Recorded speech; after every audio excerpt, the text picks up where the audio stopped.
Welcome back to the last installment of Prerequisites for Calc BC. I did algebra, I did functions and graphing, now I'm doing geometry and trig, so let's get into it. Alright, so you don't really have to know too much from geometry to apply to calc. You don't need to know proofs or anything like that, so that's great news.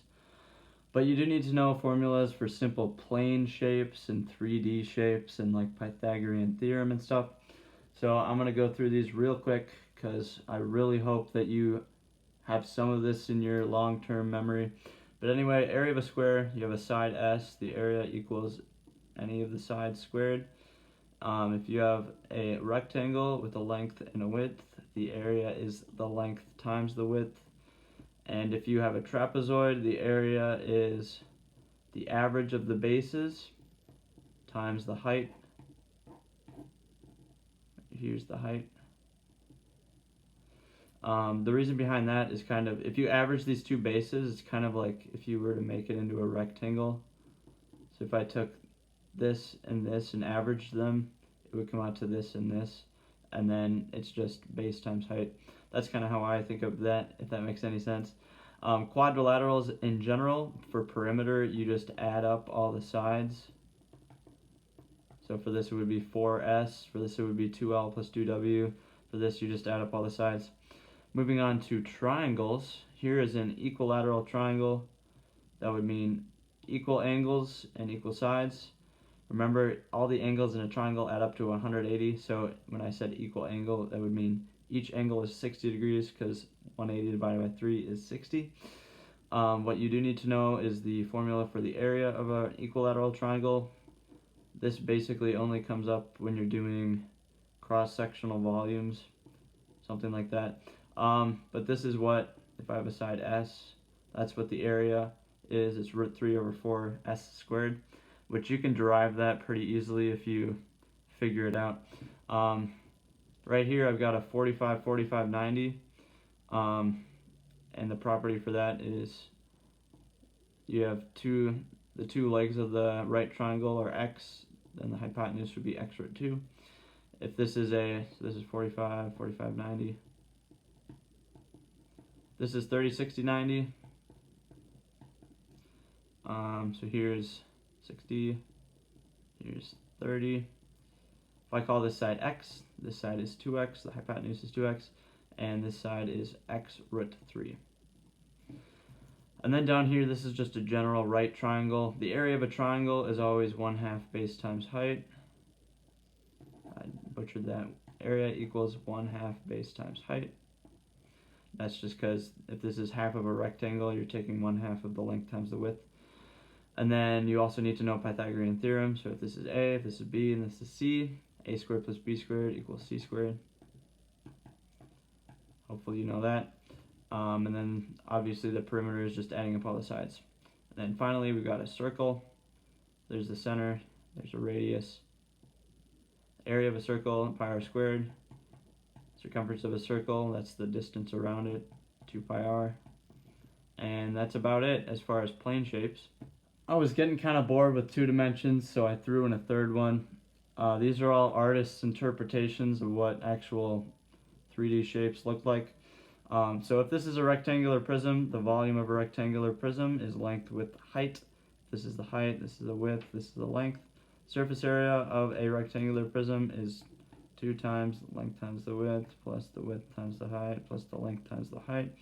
And in general, for any prism, that's what this is meant to look like. The volume for any prism is equal to big B. Big B would mean the area of the base. So if this is the base right here, big B would be the area of the base times the height. Volume of any prism is the area of the base times the height. The surface area of any prism is the sum of all of the surfaces or the sides added up. Cylinders can actually be thought of kind of as a prism. So if I had big B right here as the base, the volume would be big B times height. There's the height. But we know that a circle's area is pi r squared, so we can rewrite this as pi r squared times height. And that is the formula for the volume of a cylinder. And then the surface area for a cylinder, we have circle, circle, 2 circles, 2 pi r squared. And then this rectangular thing is the circumference. That's kind of the length of the rectangle times the height. So circumference is 2 pi r times height is 2 pi r height.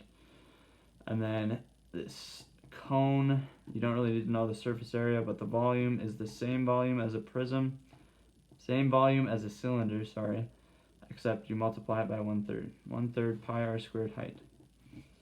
And a sphere, surface area of a sphere is pi r squared times 4, and the volume of a sphere is 4/3 pi r cubed.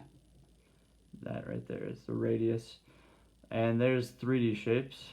The other thing you're going to have to know from geometry is how to rewrite formulas in terms of different variables. So I underlined the radius here.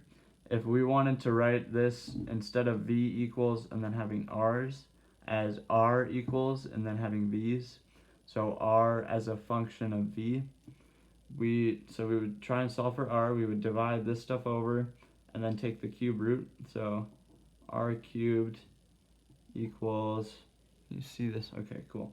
R cubed equals, and then v divided by all this stuff. So 3v over 4 pi. And then now we take the cube root of both sides, and that comes out to r equals cube root of 3v over 4 pi. You're going to have to know how to do this for related rates, which I think is chapter 5. It's kind of complicated, but knowing the formulas right off the bat will help you have a jump start from there and learn this easier, but there you go. And now trig, one thing you're going to have to know is the unit circle. So if this is your weak spot, you're also going to be in for a long ride, because it doesn't come up every day, but it comes up often enough that if you're getting bogged down by remembering what the unit circle looks like and what the sine, cosine, tangent, cosecant, cotangent, secant values are at the standard pi values, it's going to take a while when you're learning other stuff. But knowing all that stuff will come in handy. Moving on to relationships, what I mean by that is knowing how sine, cosine, tangent, cosecant, cotangent, secant relate to each other.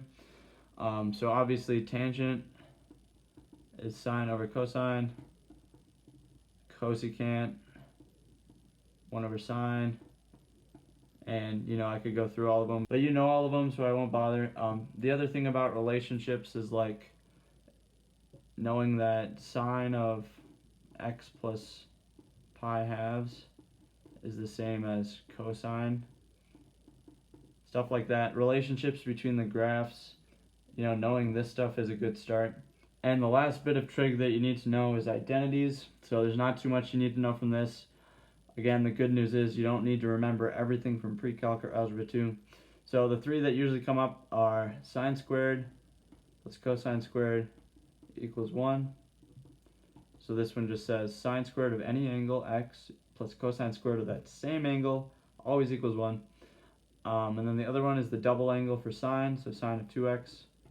That is equal to 2 sine x cosine x. This is going to come in handy when you're integrating in like chapter 7. And then the last one that has some variation on it, cosine 2x equals cosine squared x minus sine squared x. And if you remember that little jingle, sine, cosine, cosine, sine, cosine, cosine, sine, sine, that helps out if you forget what the double angles are, because sine of 2x can just be rewritten as sine of x plus x, and then you can just solve from there. Same with cosine. Cosine of x plus x. Anyway, cosine, since if you notice these squares, you can do some substitution stuff with using this identity up here along with this one. So if we rewrite cosine squared x equals, so subtract the sine squared over, that's equal to 1 minus sine squared x. So another way I can write cosine 2x instead of cosine squared minus sine squared is replacing this cosine squared with 1 minus sine squared. So I would have 1 minus sine squared minus sine squared, which would equal 1 minus 2 sine squared x. And then the last way you can write it is, instead of replacing the cosine squared, replacing the sine squared. So if I write sine squared x equals, and then again subtract the cosine over, sine squared x would equal 1 minus cosine squared x. And then I can take this sine squared and put it in for this sine squared. So I would have cosine 2x equals cosine squared x minus 1 minus cosine squared x. And finally, that is 2 cosine squared x, because this becomes positive, 2 cosine squared x minus 1.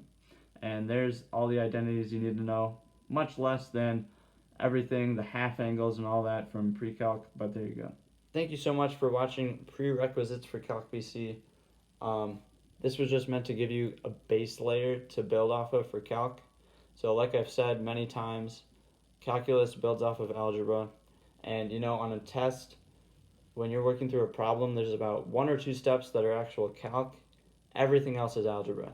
So if you're bad at algebra, that's more than half the points on the test come from that versus a calculus. Most people get the hang of the calculus, they just get bogged down with algebra stuff that they forget. So having this stuff down will help you learn the calc better and not have to waste time reviewing algebra. But there you go. After this, now I'm going to actually start the calculus, so limits and continuity, and then derivatives, and then go from there. But thank you for watching Prerequisites. Stay posted for the future, and see ya.